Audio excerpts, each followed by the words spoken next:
Lok Sabha speaker ఓం బిర్లాపై కాంగ్రెస్ అవిశ్వాస తీర్మానం నోటీసులు ఇచ్చింది. లోక్సభ సెక్రటేరియట్ కు నోటీసులు ఇచ్చారు. అవిశ్వాస తీర్మానంపై కాంగ్రెస్, డీఎంకే, ఎస్పీ, ఎంపీల సంతకాలు ఉన్నాయి. విపక్షాలకు మాట్లాడేందుకు స్పీకర్ అవకాశం ఇవ్వడం లేదని కాంగ్రెస్ ఆరోపిస్తోంది. అవిశ్వాస తీర్మానంపై 118 మంది ఎంపీల సంతకాలున్నాయి. రాహుల్ గాంధీ మాట్లాడుతున్నప్పుడు అధికార పార్టీ ఎంపీలు పదే పదే అడ్డు తగులుతున్నారని కాంగ్రెస్ ఆరోపించింది. బీజేపీ సభ్యులు సభలో బండబూతులు మాట్లాడుతున్నప్పటికీ మైక్ కట్ చేయడం లేదని అన్నారు. అవిశ్వాస తీర్మాన నోటీసులపై ప్రియాంక గాంధీ, డింపుల్ యాదవ్, మీసా భారతి, కేసీ వేణుగోపాల్ సంతకాలు చేశారు. రూల్ 94C కింద స్పీకర్ పై అవిశ్వాస తీర్మానం నోటీసులు ఇచ్చారు. విపక్షాలు ఇచ్చిన అవిశ్వాస తీర్మాన నోటీసులను పరిశీలించాలని లోక్సభ సెక్రటేరియట్ ను స్పీకర్ ఆదేశించారు. మరోవైపు విపక్షాల అవిశ్వాస తీర్మానానికి టీఎంసీ మద్దతుపై సస్పెన్స్ కొనసాగుతోంది. స్పీకర్ కు 3 రోజులు సమయం ఇవ్వాలని, తరువాత అవిశ్వాస తీర్మానం గురించి ఆలోచించాలని అన్నారు టీఎంసీ ఎంపీ అభిషేక్ బెనర్జీ.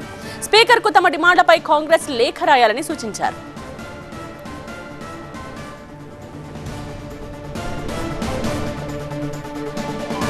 ఇదే విషయానికి సంబంధించిన కంప్లీట్ డీటెయిల్స్ తో బ్యూరో చీఫ్ గోపి లైవ్ లోనే సిద్ధంగా ఉన్నారు. గోపి, సో అవిశ్వాసంపై ముందుకు వెళుతోంది కాంగ్రెస్, అర్థమవుతోంది. సో నెక్స్ట్ స్టెప్ ఏ విధంగా ఉంటుంది? ఈలోపు టీఎంసీ ఎంపీ సూచించినట్టుగా లేఖ రాసే ఆలోచన ఏమైనా చేస్తూ ఉందా? ఇప్పటికే ఈ అవిశ్వాస తీర్మాన నోటీసుల్ని లోక్సభ సెక్రటరీ జనరల్కు విపక్ష ఎంపీలు అందజేయడం జరిగింది. సో మళ్ళీ లేఖ రాసి, ఎందుకంటే ఇప్పటికే 2 రోజులు, నిన్న ఈ రోజు కూడా స్పీకర్తో చర్చలు జరిపాయి విపక్షాలు. సో రాహుల్ గాంధీ విపక్ష నేతలను మాట్లాడేందుకు అనుమతించే అంశంపైన ఏకాభిప్రాయం కుదరకపోవడంతోనే ఈ అవిశ్వాస తీర్మాన నోటీసుల్ని లోక్సభ సెక్రటరీ జనరల్కి ఇచ్చారు. కాబట్టి మళ్ళీ స్పీకర్కి లేఖ రాసే అవకాశం అయితే ఉండదు. అయితే ఈ అవిశ్వాస తీర్మానం పైన ముఖ్యంగా ఎప్పుడు 14 రోజుల్లోపు చర్చకు సంబంధించి నిర్ణయం తీసుకోవాల్సి ఉంటుంది.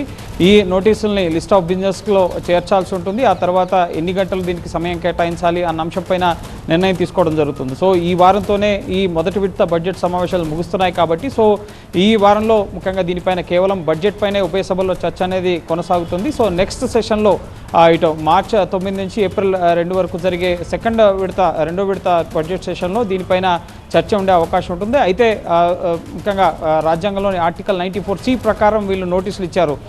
రాజ్యాంగబద్ధమైన హోదాలో ఉంటూ ఏకపక్షంగా స్పీకర్ వ్యవహరిస్తున్నారు, ప్రతిపక్షాల మైక్ కట్ చేస్తున్నారు అని చెప్పి అందులో పేర్కొనడం జరిగింది. అలాగే మహిళా ఎంపీలపైన కూడా, కాంగ్రెస్ మహిళా ఎంపీలపైన కూడా తప్పుడు ఆరోపణలు చేశారని చెప్పి ప్రస్తావించడం జరిగింది. అయితే ఈ అవిశ్వాసం పాస్ అవ్వాలన్నా కూడా సగం మందికి పైగా ఎంపీల మద్దతు అవసరం. 273 మంది ఎంపీలు ఈ అవిశ్వాసానికి మద్దతు ఇస్తేనే స్పీకర్ తన పదవిని కోల్పోవడం జరుగుతుంది. కానీ అంతమంది సంఖ్యాబలం లేరు కాబట్టి ఇది వీగిపోయే అవకాశం ఎక్కువగా ఉంటుంది. రైట్ గోపి, ఇది